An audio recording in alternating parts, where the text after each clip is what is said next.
Hi, sweeties. How are you doing? Welcome tonight. And Sim, thank you so much for the support. Hope you all are doing great. At this point in time, it is screaming obsession. I am obsessed. Because tell me how these people wake up every day to make videos. Like last I checked, I can't remember seeing black people wanting to address you people, but you all want to be in black business every day.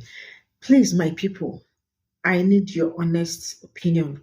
How did you people survive? Like, you need to write a book on surviving Karen because I don't know how you people do it. We come here every day with different stories from these people. How have you people been surviving them? Because this is a no way. The level of delusion are coming up from this video. It's crazy.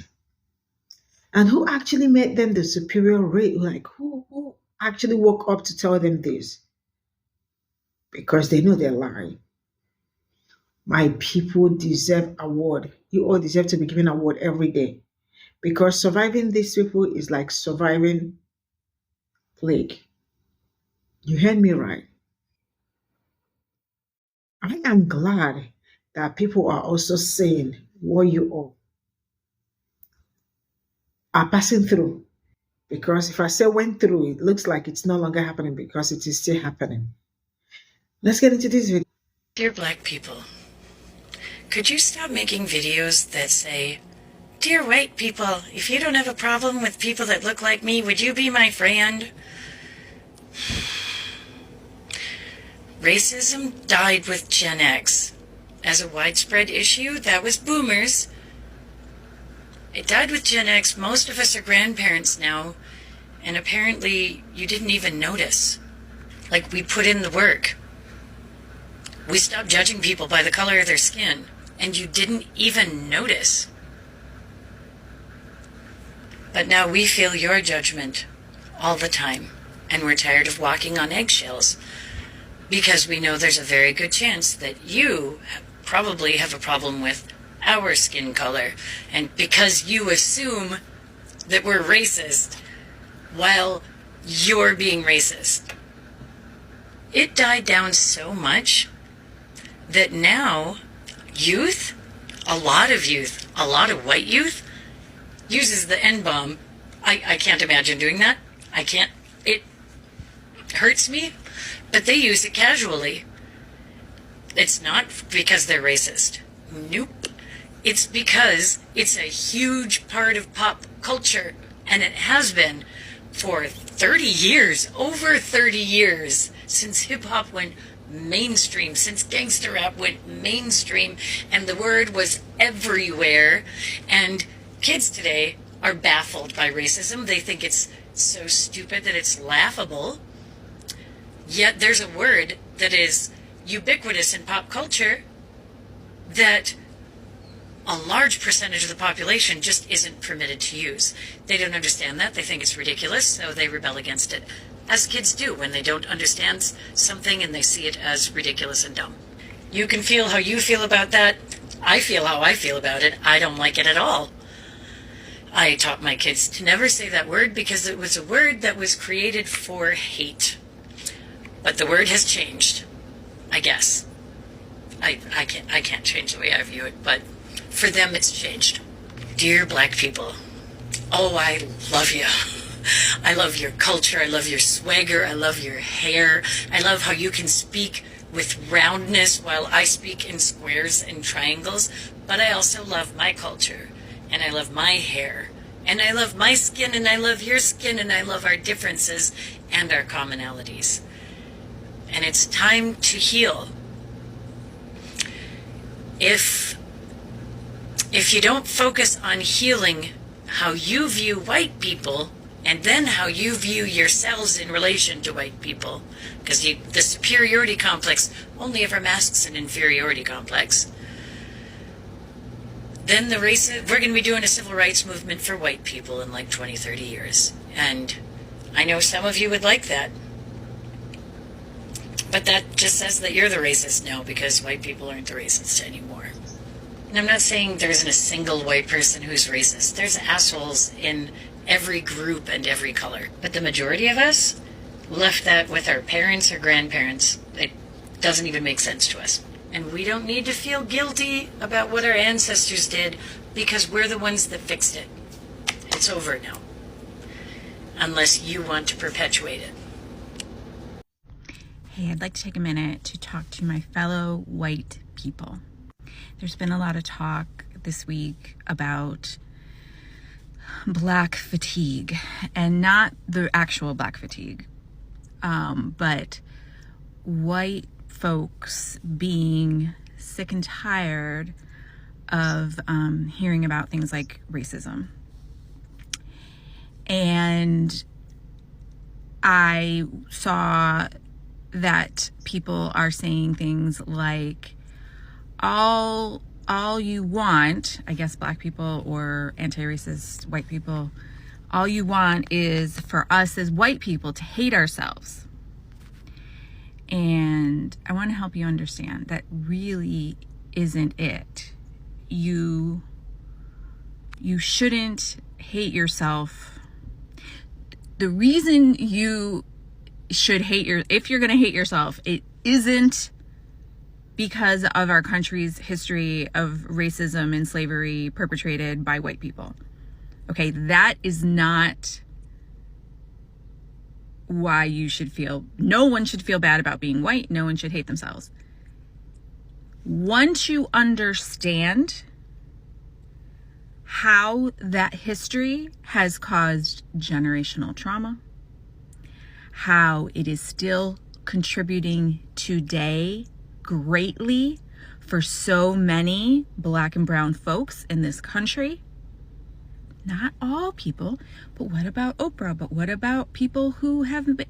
There are black CEOs, yes. And there's still a disproportionate number of black and brown people in our wealth gap. So once you learn about that and the reasons why and the systemic issues involved in creating that situation, once you learn that, if you still walk around with feelings of, oh, they just need to pull themselves up by their bootstraps, that's when you should hate yourself.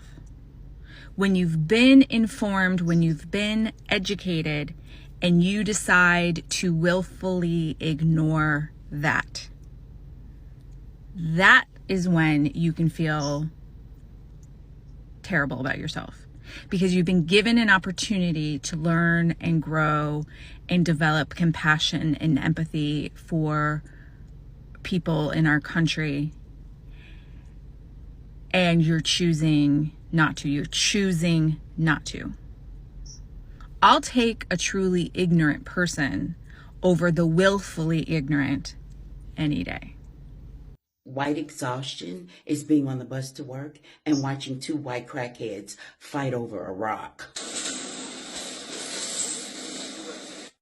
Mind you, there were children on the bus. Now, I don't know who won this fight. I don't know if they got off and smoked happily ever after. But what I do know is that in the middle of all my glorious black excellence, there were two white crackheads on the bus fighting over a rock. Now, while I was filming, mind you, I looked very carefully. I sat there studying these two white crackheads. I listened to their conversation as to who had begged for more money and who should get the bigger piece of the rock. And all I could think to myself was, this must be that superiority they keep speaking about. And I did. I thought to myself, the only thing better than watching two white crackheads who had completely wasted their white privilege argue over a rock would be to watch them duke it out over the rock. I don't know about you, but my money would have been on the one in the back, because he really, really wanted the biggest piece of that rock.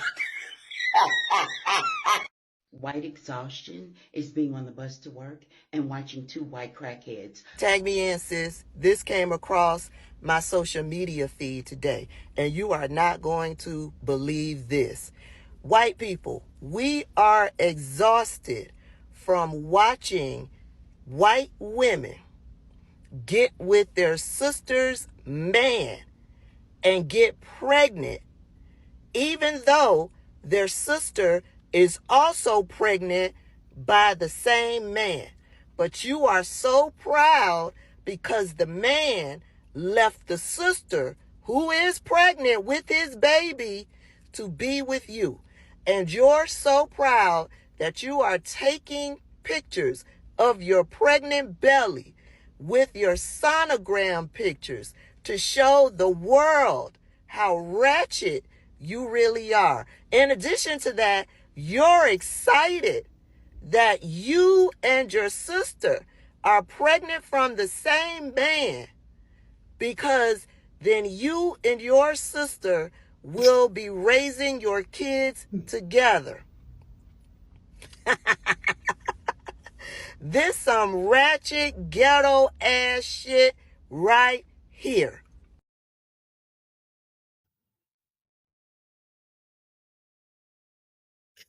This is all I got. This is all I got from this video. I don't know if I am to laugh or what. I love my people. My people know how to come back. Wait, what is wrong with these people? Is everything okay in their kingdom or their household? Because the way I am saying it, oh, things are not okay. They are not okay. Because what was that? What was that woman talking about? What was she saying?